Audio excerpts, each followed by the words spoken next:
It was a dreary autumn evening when Dr. Emily Hastings received an invitation that would change her life forever.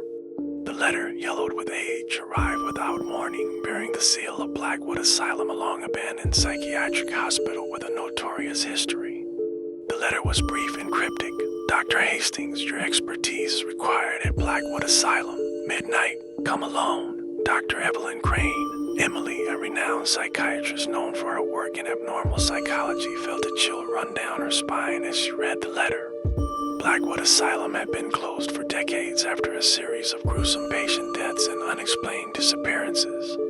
It was a place whispered about in hushed tones where the line between sanity and madness blurred. Despite her better judgment, curiosity got the better of her.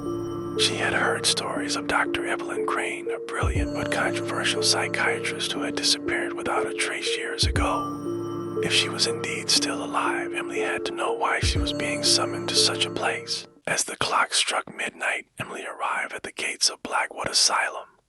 The building loomed ominously in the darkness, its Gothic architecture bathed in the eerie glow of the full moon.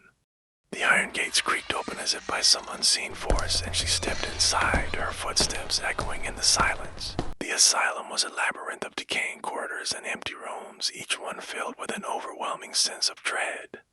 The air was thick with the smell of mildew and decay, and shadows seemed to dance along the walls, whispering secrets of the past. Emily made her way to the main hall, where a flickering candle cast long shadows across the room. There she found a figure waiting for her, an elderly woman with piercing blue eyes and a stern expression.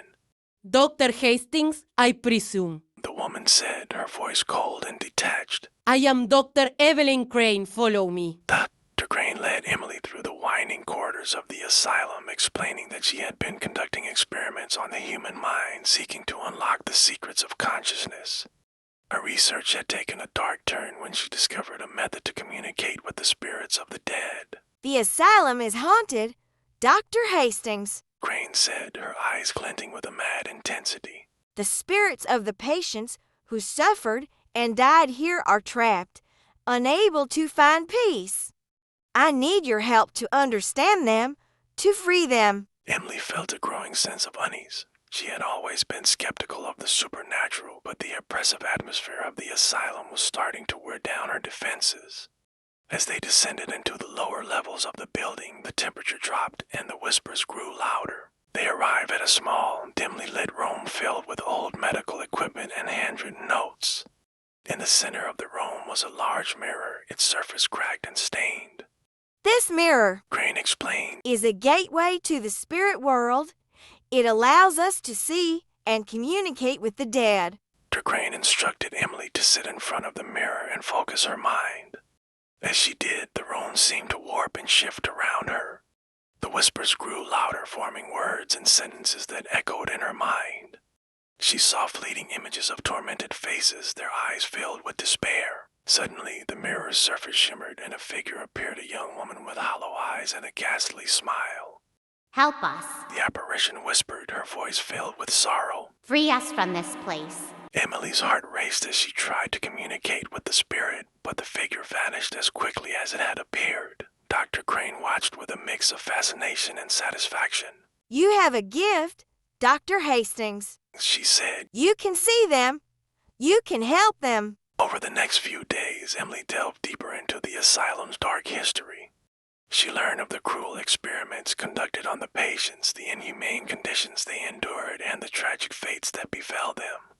The more she uncovered, the stronger the haunting became.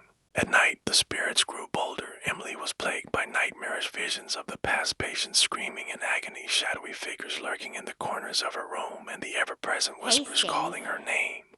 She felt herself being drawn into the asylum's madness, her grip on reality slipping. One night, she awoke to find herself standing in the main hall, her hands covered in blood. Had no memory of how she got there or whose blood it was. Panic set in as she realized she was losing control, becoming a pawn in the asylum's sinister game. Desperate for answers, Emily confronted Dr. Crane, demanding to know the truth about her experiments. Crane revealed that she had made a pact with the spirits, promising to help them find peace in exchange for their knowledge. But the spirits were vengeful, seeking retribution for the suffering they endured. The only way to free them Crane said. is to relive their pain, to experience their torment. Only then can their souls be released. Emily was horrified but knew she had no choice.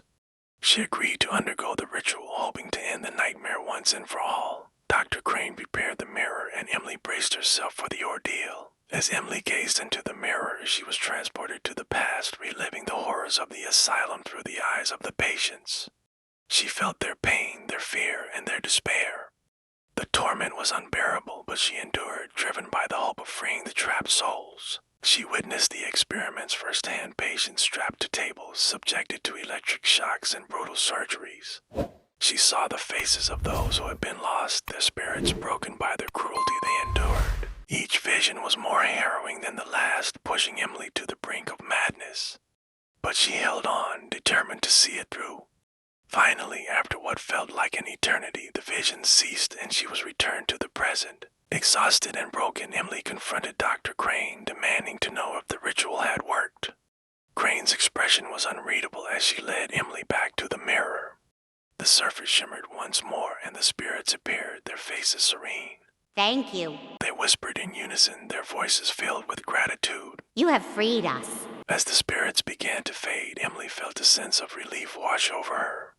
But her relief was short-lived. Dr. Crane's demeanor changed, her eyes gleaming with a malevolent light.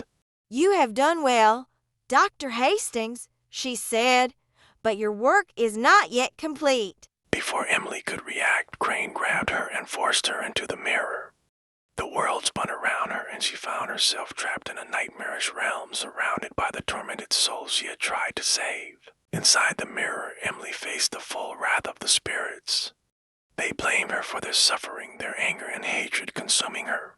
She was tormented day and night, her mind breaking under the relentless assault. Outside, Dr. Crane watched with a cold smile. She had found a new subject for her experiments, someone who could endure the torment of the spirits and provide her with the knowledge she sought. Years passed and the legend of Blackwood Asylum grew. Locals spoke of a vengeful spirit that haunted the asylum, luring unsuspecting victims to their doom. They said the spirit was that of a woman of brilliant psychiatrist who had been driven mad by the horrors she witnessed. The asylum remained abandoned, a place of nightmares and lost souls. And deep within the mirror, Emily Hastings endured her eternal torment, a prisoner of Blackwood Asylum and its dark history. Decades later, a new generation of thrill seekers and ghost hunters ventured into Blackwood Asylum, drawn by the tales of its haunted past. Among them was a young psychiatrist named Dr. Lavra Stevens, who had heard of Emily Hastings' mysterious disappearance and was determined to uncover the truth. As she explored the decaying corridors, Lavra felt a strange connection to the place, as if the walls whispered secrets only she could hear. She stumbled upon the old journal of Dr. Evelyn Crane and learned of the experiments and the mirror that had trapped Emily. Intrigued and horrified, Lavra stood before the mirror, feeling its dark pull. She knew the risks, but her curiosity and determination drove her to touch the surface. As the world around her shifted, she heard a faint whisper of plea for help. Free us! The voice said. Free her! And so, the cycle began anew as Blackwood Asylum continued to claim those who dared to uncover its secrets, each one becoming a part of its dark legacy.